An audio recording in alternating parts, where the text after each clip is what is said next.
Hey, what up my friends out there? Welcome to Gamers with Games. So today we're talking about Pokemon. Now, obviously everybody's on the hype train and on the momentum train for a Pokken tournament that's coming out next week. I'm going to be doing a preview and more streams on the game next week on the 15th. Details later on. But today I want to talk about Pokemon in a different light. I want to talk about Pokemon and how it actually empowered us as kids and helped us as we were growing up in a variety of different ways. Now, if you're like me, okay, maybe you grew up in the 90s, or at least, you were around from the beginning to the mid-90s, and at least, towards the later hand, right before the new millennium, when Pokemon was really popular, when it came here to the United States, after it was in Japan for about years. But you guys, like myself, probably remember all the cool songs, all the cool kind of concepts and neat things about Pokemon as an animated series when they used to kind of go on TV earlier in the day during the weekdays or even on Saturday mornings on Kids WB. I'm sure some of you guys like that, that actual series and such. Like myself also, I'm pretty sure most of you guys played the Pokemon games growing up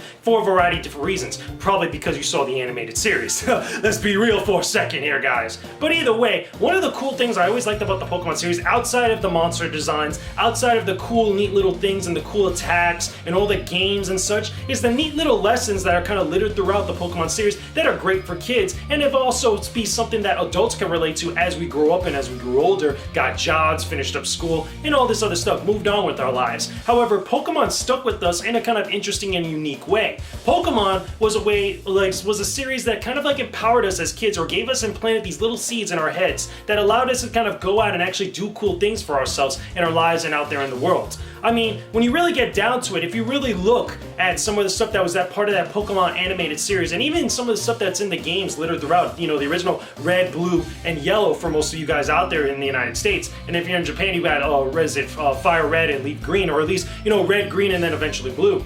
But some of the little things in there, the first beginning theme song of the Pokemon animated series, I want to be the very best, like no one ever was. You had kids out there going out onto the playground, actually singing these little things, and actually having these in their head, reciting some stuff like that, or Pikachu, I choose you, or being empowerment, and being assertive, and actually being boom, right there in your face. And it wasn't just young boys out there, because again, I'm a man, I was a young lad back in the day on the playground as I was growing up. But also you had young girls doing the same thing. It was a universal thing that everybody could really get behind. Granted, Nintendo was ranking in the bank with all the toys and the merchandising and all this other stuff because of the hype wave and the hype train that Pokemon was for a lot of us. But for us that were really engrossed in it, really that were out there, actually being a part of the Pokemon culture and actually playing the games, getting the merchandise, getting the Pokemon cards. I remember even the little Pokemon figures that were like this high. I used to buy for like $1 or so every single figure. Have to, this huge collection of just Pokemon stuff like that. Everybody was on this such.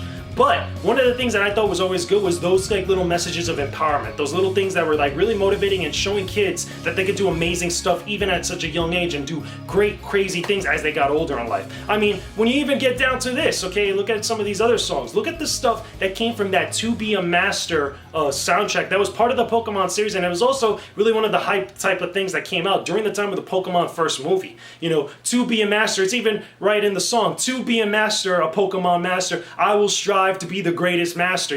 Some things like that really kind of get you hyped up, get you uppity and such like that. But again, moving beyond just kids and such, it really is something even now as an older adult, that's something I could really kind of relate with and actually get behind, and actually feel a little bit much more, stronger morale and increasing my morale in all my day-to-day stuff. I want to be the very best that no one ever was in my craft and all my stuff that I do. I want to be the greatest master in some of my hobbies and some of my actual pastimes and some of my actual work ethics types of stuff. Different things like that you can really get behind, and it gives you some sort of element of solace that actually helps you keep moving in whatever it is that you're going to do. I think Pokemon is really cool like that. I love the series. I think it's awesome. It's still been around for many, many years. I mean, look at this. I'm wearing blue right now because of Pokemon Blue. Why? Because motherfucking Blastoise had 2 cannons on his back. That's why. Because to me, it was just so cool when I grew up and such. But also, in the animated series, Squirtle Squad. If you guys know what the Squirtle Squad is, consider yourself an OG.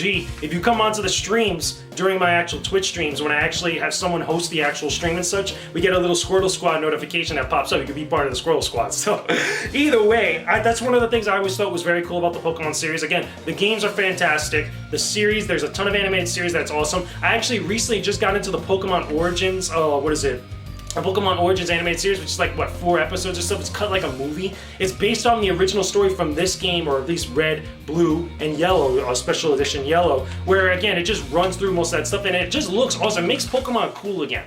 But, like I said before, awesome empowering messages for all types of people, especially young kids growing up. It was a really cool series, and it continues to this day, and hopefully a new generation of kids will be able not only to strive to be the greatest master and be like nobody ever was, they could constantly be able to do cool things and pass it on to their children and such. So either way, that's just some food for thought, you guys. Again, a lot of you Pokemon fans out there, I saw a lot of you on the stream when we were actually doing our Pokken Live preview not too long ago. Leave a comment in the comment section below. Tell me what you guys think. Tell me about some of the different types of messages and stuff that you get from Pokemon. Tell me about some of the different things that you liked about the series, about the games, about the animated series, about the movies, anything of the sort. Don't forget to leave a like on this video. Leave a comment, obviously. Don't forget also to subscribe to the Gamers with Gains channel for all my videos about gaming, motivation, stronger living, all types of cool stuff. Follow me on Twitter at VenomousFatman1, link in the description. Also, follow the Twitch channel like I mentioned before. Again, links in the description box below. Streaming every single evening, 7 p.m. Eastern Standard Time. It's different time zones for everybody else out there, so